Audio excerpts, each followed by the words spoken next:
कही तो होइला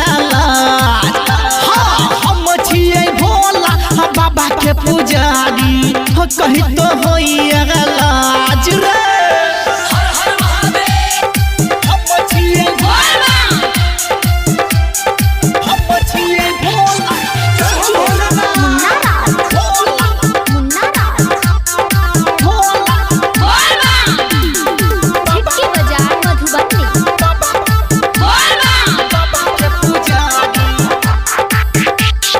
चढ़ते सावन सब नियम बतलिए फॉलो नहीं कल मौगिया माथा पिटलिए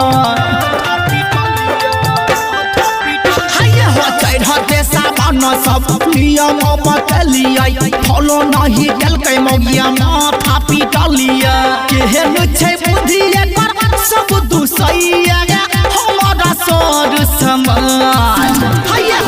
केहन छै बुद्धि एकर सब दुसैया हमारा सर समाज हम छिए भोला बाबा के पुजारी कही तो होइला हम छिए भोला बाबा के पुजारी कही तो होइला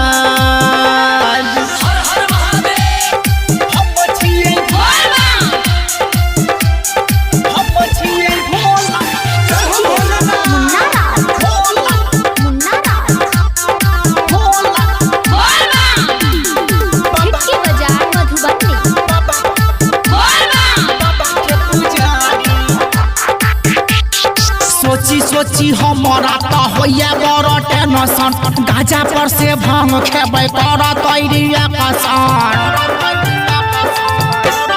रे भाई सोची हमारा तो होइए बड़ा टेंशन गाजा पर से भांग खेबै कर तैरिया कसान शौक होइए हमारा चढ़ल कोई एकरा